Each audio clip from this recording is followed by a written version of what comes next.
What happens when the bikes stop rolling, the clubs stop meeting, and the chrome starts collecting dust? This isn't just about motorcycles, it's about culture, it's about a brotherhood, about history, and the truth is becoming hard to ignore. Harley-Davidson is struggling to stay alive. In this video, we're going to reveal 101 reasons why the most iconic motorcycle brand in America is losing riders, losing relevance, and when we get to the 27th one, you're going to understand why this American icon might not even make it to 2030. The numbers that tell the real story. Number 1. Harley's first quarter 2025 revenue collapsed 23% to $1.33 billion.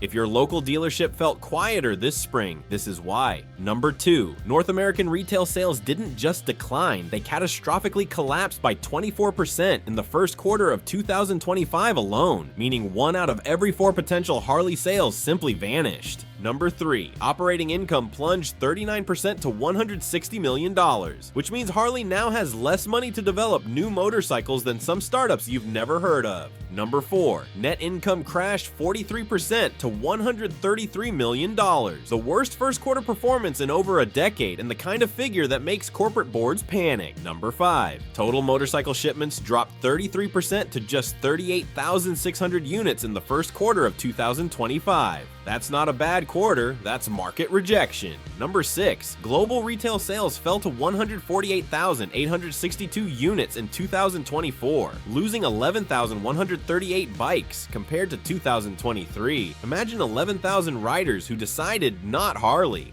Number 7. Fourth quarter 2024 shipments cratered 53% from 29,500 to 14,010 units, destroying the cash flow manufacturers need for spring production. Number 8. Operating margins compressed from 16.2% to 10.8% in just 12 months, meaning they're making less profit on every bike while selling fewer of them. Number 9. Motorcycle segment revenue fell 27% in 2024, indicating systematic demand destruction far beyond normal economic cycles. Number 10. Harley's stock price dropped 29% in the 6 months leading to the second quarter of 2025. When institutional investors flee this fast, they know something retail investors don't. But stock prices only hint at the bleeding. When you dig into margins, profits, and unit counts, the full collapse starts to unfold. Number 11. From 2022 to 2024, North American motorcycle revenue collapsed by $723 million despite 5% annual price hikes. They're pricing themselves out of existence while losing customers. Number 12. The heavyweight segment over 950 cubic centimeters, Harley's bread and butter, has lost 34% of its volume since 2019. When your core product loses a third of its market, you don't have a sustainable business. Number 13. 30-day loan delinquencies climbed to 4.61% by September 2024, meaning Harley customers increasingly struggle to pay for bikes they already bought. Number 14. Credit losses on motorcycle loans hit 3.07%, the highest since the Great Recession, which means Harley Financial is bleeding money on bad loans while the parent company burns cash. Number 15. Interest expense at Harley Financial jumped 13.7% as rates hit 8.5%, crushing their lending business just when they need every revenue stream working.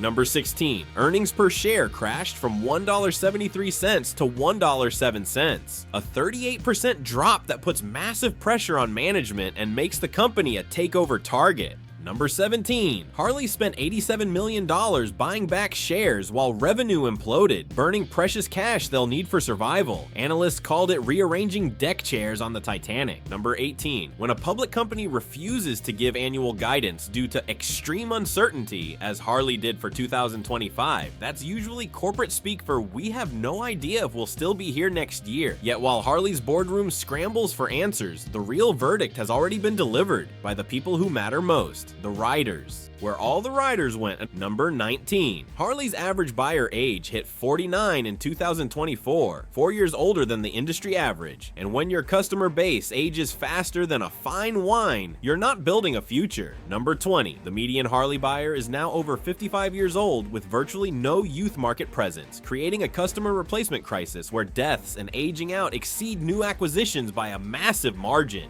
Number 21. Generation Z represents just 6% of Harley financing, while Royal Enfield captures triple that share. Young riders are actively choosing anyone but Harley. Number 22. Nearly one-third of HOG members let their $59 annual dues lapse between 2021 and 2024, showing even die-hard enthusiasts are walking away. Number 23. Statistics show riders under 40 overwhelmingly choose Yamaha, KTM, or Honda. Harley has become irrelevant to entire generations of potential customers. And once you're irrelevant, it's not just about sales, it's about culture, and that battle might already be lost. Number 24. The boomer bike stigma is so entrenched it actively repels younger buyers, making cultural turnaround nearly impossible when your brand identity screams retirement community. Number 25. Customer attrition through aging and deaths now significantly outpaces new rider acquisition, creating an irreversible demographic death spiral. Number 26. HOG chapters are shrinking and graying, with fewer group rides each year as membership literally dies off faster than it's replaced. Number 27. Harley lifestyle merchandise sales fell double digits in 2024. When people stop wearing your t-shirts, they've emotionally divorced the brand before considering your bikes. Number 28. Harley's attempts to go viral on TikTok and Instagram failed spectacularly because millennials and Gen Z saw through the forced authenticity. You can't fake cool when you're fundamentally not. Number 29. Walk into most Harley dealerships today and you'll see more used inventory than new. Dealers can't move new product and survive on pre-owned margins. Number 30. The grandpa's bike meme is so pervasive online that Harley's millions in marketing can't combat it. When the internet decides you're uncool, you're fighting a battle you cannot win. Number 31. Despite junior financing and entry-level models like the X350, Harley has failed to attract new riders who choose more authentic alternatives. And that authenticity? It's exactly what Harley's competitors have mastered. While Milwaukee clings to the past, others are taking over the future. While everyone else crushes it, expanded comparison. Number 32. Royal Enfield moved 944,000 motorcycles worldwide in 2024, 6 times Harley's total output. Those numbers aren't pumped by scooter sales. They're bona fide, gas-burning motorcycles priced for everyday riders. The takeaway is brutal. Global demand for affordable, charismatic bikes is exploding, just not for Milwaukee's nostalgia-taxed offerings. Number 33. Harley's share of the critical sub-800 cubic centimeter class slipped below 1%, while Royal Enfield commands 94% of India's 350 segment and continues exporting that dominance to Latin America, Europe, and even the United States. Surrendering the entry-level future means forfeiting tomorrow's brand-loyal touring buyers. Number 34. Honda's Rebel 500, half the price of a Nightster, outsold Harley's entire Sportster family in North America by more than 2 to 1. Honda accomplished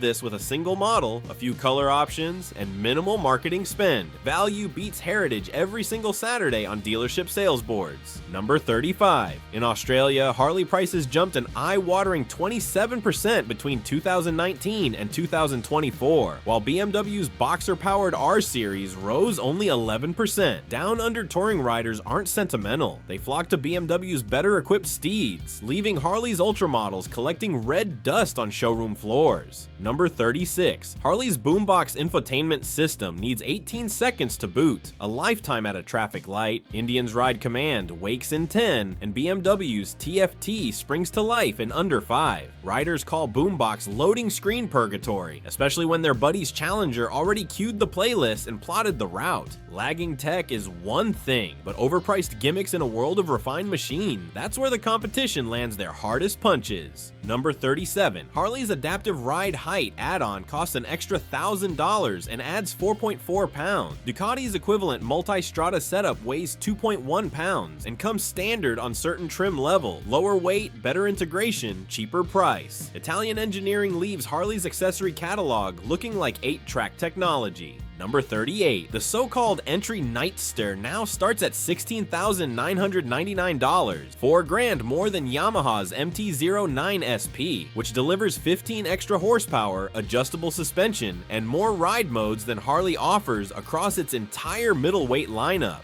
Younger riders do the math and buy Japan. Number 39. Harley voids Screamin' Eagle crate engine warranties if you unlock the rev limiter, yet Polaris warranties Indian's Power Plus twin even after ECU reflashes. One company stands behind its metallurgy, the other hides behind legalese. Riders notice, especially in the performance cruiser forums where bragging rights live and die. Number 40. Livewire's real-world range hovers around 95 miles, 40 fewer than Zero's similarly priced SRF. For the same cash, you travel 1/3 less before panic scrolling for a charger, a deal breaker in a category where anxiety already outsells adventure. Number 41. Need a quick top-up? Direct current fast charging takes 42 minutes on Livewire versus 21 on Energica's Xperia or Zero's latest. Riders joke that Harley sells premium coffee because you'll drink 2 cups waiting for electrons to drip into Milwaukee's battery. Number 42. Honda's singular Rebel 500 model outsells multiple Harley lines combined, unmasking the myth that buyers need an alphabet soup of subvariants. They need cost of ownership sanity, dealership reach, and a bike that starts every morning without rattling hardware off the mirrors. This isn't about more models, it's about better decisions, and right now, everyone else seems to be making smarter moves. Number 43. In the premium touring space, BMW's RT and Ducati's V4 Gran Turismo steal Harley customers with standard adaptive cruise, radar blind spot alerts, and valve check intervals double those of Harley's Milwaukee 8. The difference is stark when you're stranded in rain waiting for Boombox to reboot. Number 44. Harley blames challenging market conditions for flat sales, yet competitors post record profits in the same macro climate. Kawasaki, Triumph, even niche MV Augusta expanded margins. It's not the market, it's Harley's stagnant product roadmap and premium priced mediocrity. We dug deep for this. Data, financials, and insider reports Harley would never want you to hear. If this saved you hours of research, tap that like button and subscribe. Your support helps keep the facts flowing. Now back to it, because this next part is devastating. Number 45. Royal Enfield tripled sales over the past decade while Harley shrank by 30%. The motorcycle industry is booming if you build fresh, affordable, connected products instead of leaning on bar and shield folklore. But no matter how good your competition is, if your own house is falling apart, you've already lost. And that collapse begins at the dealership. Dealerships dying everywhere, expanded damage. Number 46. 9 major US dealerships, including once mighty Los Angeles Harley-Davidson, locked their doors between August 2024 and March 2025. These weren't rural mom and pop shops. They were flagship stores with chrome-plated heritage museums now collecting cobwebs. Number 47. The closures erased an estimated $148 million in annual service revenue. Oil changes, tire swaps, winter storage packages, critical post-sale touchpoints that keep touring riders loyal and machines roadworthy. Lose the wrench income, lose the future trade-in. Number 48. Across the pond, Harley's UK network shrank from 31 dealers in 2018 to 19 by February 2025, a 39% collapse, leaving vast stretches of Britain without authorized service. Just when Euro 5 compliance demands software flashes only dealers can perform. Number 49. US dealer count dropped double digits in 2024 alone. Fewer outlets mean larger territories, forcing the remaining stores to stretch staff, inventory, and marketing dollars thin. Customer experience suffers, Yelp fills with one-star venting, and aspirational buyers look elsewhere. Number 50. High-profile closures morph into multi-brand showrooms overnight. Harley floor space gives way to Honda ADV scooters, Yamaha adventure bikes, and BMW R-Series Tourers that actually move units. When a dealer hedges its bets, the brand message to consumers is deafening. We're not sure Milwaukee will be around, so here's a Tracer 9 GT instead. When dealers hedge their floor space, it signals something bigger than trend. It signals survival instincts kicking in. Number 51. By late 2024, record floor plan inventory, bikes gathering dust on loans, forced aggressive discounting that shredded dealer margins and cheapened brand perception. Once a premium badge, Harley now bakes in manufacturer cash on the tank tags, teaching customers to wait for clearance pricing. Number 52. Each shuttered dealership races a community clubhouse where weekend rides originated, fundraising rides launched, and biker lore passed between generations. As those gathering places vanish, so does the intangible culture Harley needs to hook younger riders. Number 53. Surviving dealers dedicate more square footage to used trade-ins than to new inventory because pre-owned Dynas and Softails still attract the faithful. New models? They occupy corners like unwanted stepchildren. Number 54. Dealer principals report showroom traffic demographics skewing older than ever. Gray beards eyeing one last Road King before knee replacements. Almost no 20-something scrolling spec sheets on phones. Without fresh blood, sales pyramids invert and collapse. And when the next generation isn't even walking through the door, the dealership becomes a showroom of ghosts. Number 55. Cost pressures force remaining dealers to postpone remodels, cut demo fleets, and reduce test ride events, eroding the sensory wow factor that once converted curious doorsteppers into lifelong evangelists. A degraded retail experience pushes the undecided toward Tri-Moto and Triumph boutiques across the street. Number 56. Industry analysts warn of a domino effect. As profitability tanks, more dealers will exit, leaving geographic deserts where buying or servicing a Harley requires multi-day journeys. Adventure may sell in marketing copy, but not when your warranty repair is 2 states away. And if you think long road trips are tough, imagine explaining where your American bike was actually built, because that story just took a sharp turn east. Made somewhere else now. Number 57. Harley confirmed in October 2024 that Pan America, Sportster S, and Nightster production moves to Thailand in 2025, abandoning domestic manufacturing for core models. Number 58. Thai production dodges up to 60% import duties, but each offshore unit means fewer American jobs and undermines the Made in USA premium narrative. Number 59. The Chinese-built X350 creates confusion where American motorcycles are made overseas, risking backlash while failing to attract buyers seeking authenticity. Number 60. Recall campaign 24V753 covered 15,778 Softails for brake line defects that can eliminate front braking. Imagine losing front brakes at 70 miles per hour. Number 61. Harley issued 5 major safety recalls in 17 months compared to BMW and Indian's combined total of 3, demonstrating systemic quality control breakdown. Number 62. CVO Road Glide owners paying $45,000 discovered their boombox systems crash above 113 degrees. Premium price, some are unusable tech. Number 63. Safety recalls create massive liability exposure through warranty claims and litigation, potentially forcing bankruptcy when combined with losses and declining sales. And if the financials are cracking, the factory floors are crumbling too, under pressure, cuts, and costly missteps. Number 64. Internal inventory data shows 40% of 2023 Sportster S production remained unsold through year-end 2024. Number 65. York plant efficiency collapsed from 264 bikes per shift in 2017 to 173 in 2024, as cost-cutting eliminated a second paint line. Number 66. The 82,000 bike Softail recall creates ongoing litigation risk with potential settlement costs that could force asset liquidation or distressed acquisition. Number 67. The Environmental Protection Agency's $12 million fine for illegal emissions tuners still haunts dealer audits in 2025, restricting customization freedom riders expect. Number 68. California's 2030 zero-emission mandate would eliminate 79% of Harley's current catalog, forcing product transformation they lack funds to execute. Number 69. Escalating emissions and noise regulations demand costly engineering investments that eroding margins cannot support, potentially forcing model discontinuation instead of compliance upgrades. Number 70. Underutilized union plants face closure pressure, creating political complications in Harley's home market while eliminating flexibility for model rationalization. Number 71. York's $9 million capital budget represents 1/10 of Rivian's single battery line investment, starving critical automation upgrades. Number 72. Regulatory compliance costs accelerate as global markets demand cleaner, quieter motorcycles, consuming development resources shrinking volumes cannot justify. Now, Harley didn't just shift where it builds bikes, it tried to reinvent what a Harley even is. And that brings us to the biggest gamble of all, electric.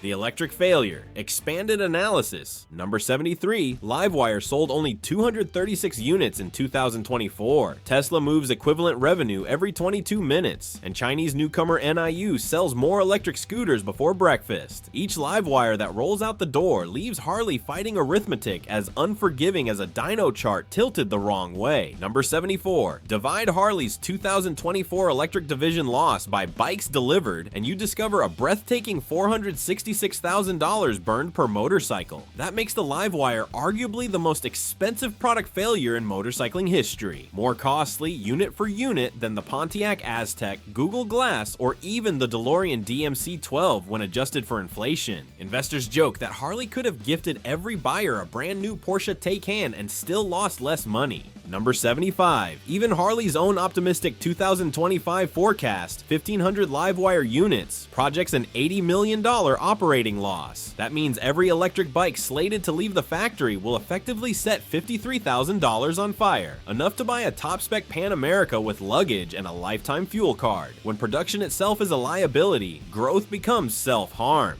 Number 76. Spinning off Livewire into a separate public company drained Harley-Davidson of fresh capital while leaving legacy internal combustion liabilities squarely on the mothership's balance sheet. It is corporate triage gone wrong. The patient bled out while the tourniquet strangled the one healthy limb. Number 77. Arriving to the EV party years behind Tesla, Zero, Energica, and even startups like Damon left Harley pitching yesterday's tech at tomorrow's price. The Livewire's charging curve, range, and battery chemistry mirror competitors' 5-year-old benchmarks, yet MSRP remains wrapped in premium chrome Harley pricing psychology. Number 78. As global markets stampede toward electrification, Britain's new petrol ban, California's 2035 zero-emission mandate, EU's Fit for 55 targets, Harley's 80% internal combustion portfolio is a castle built on receding ice. Livewire was intended to be the bridge. Instead, it became a toll booth with no road. Number 79. Livewire's anemic sales trail boutique upstarts like Canada's One Moto or Australia's Savic, brands operating with engineering teams small enough to fit in a minivan. Heritage cannot compensate for execution misfires when buyers compare specs in a browser tab. In a spec-driven market, Harley's heritage can't make up for engineering gaps, and riders are noticing. Number 80. Separating electric and ICE operations created two under-resourced entities, each too weak to carry the other's burden. Imagine splitting a barbell into two empty sleeves. Neither can lift the weight of expectations alone. Number 81. Technology gaps versus entrenched EV players mean Harley enters mature markets with inferior products sold at premium prices, a formula usually reserved for cautionary business school case studies. Yet it's not just one product line dragging Harley down, it's pressure from every direction, all at once, tightening like a vice. Death from every direction, expanded analysis. It started with tariffs, but that was just the first domino. Number 82. The European Union's looming 50% tariff, triggered April 1st, 2025, threatens to tack $8,000 onto a Road Glides showroom sticker. Harley's second largest market could turn into a graveyard of unsold chrome. Dealers in Paris and Berlin report pre-orders collapsing like soufflés in a thunderstorm. Number 83. From 2018 through 2021, Harley quietly paid $166 million in EU penalties. That's more than its entire new engine research budget, money that could have birthed 3 clean sheet platforms but instead vanished into bureaucratic fire. Number 84. Even offshore pivots fail. Thailand-built Softails still face 56% duties after regulators ruled they're predominantly of United States origin. Harley changed the return address, but the taxman still knocked.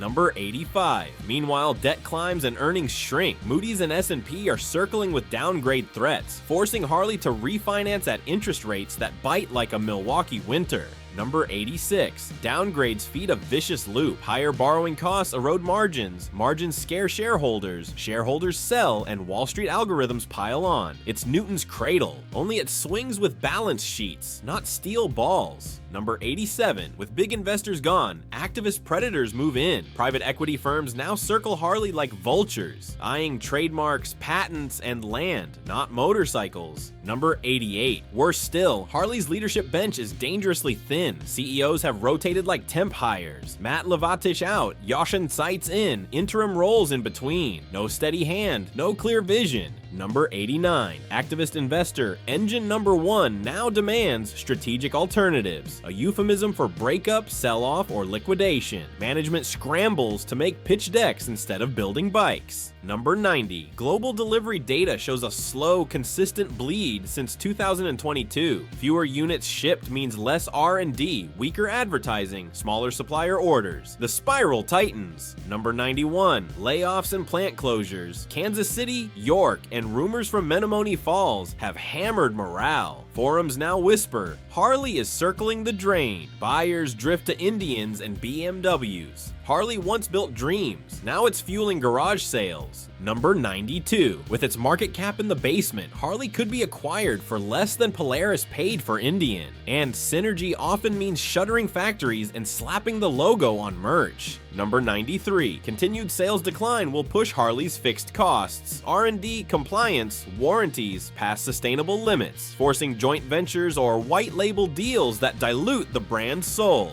Number 94. Rising interest rates hit big-ticket toys first. Financing a cruiser over 84 months looks reckless when your mortgage resets. Harley got caught flat-footed. Number 95. Dealer shrinkage erodes Harley's touring support network. Riders plan trips around service hubs. But fewer orange and black beacons means fewer big-mile sales. Number 96. Earnings calls are now dominated by phrases like liquidity preservation and volatility management. That's late-stage corporate speak. When growth vanishes, survival becomes the new mission. Number 97. Harley Financial, once a profit engine, is faltering. Default rates are up, income down 30% year over year. Overstretched riders are walking away from upside-down loans. Number 98. Reboots like Rewire, Hardwire, and More Roads now land with diminishing returns. Analysts see them as recycled hope. Trust, like brake fluid, once boiled, never works the same. Number 99. Top engineers are leaving for Rivian, Triumph, and EV startups. Innovation is walking out the door, and Harley doesn't have a backup plan. Number 100. The annual reports say it all. More talk of cost cutting than creation.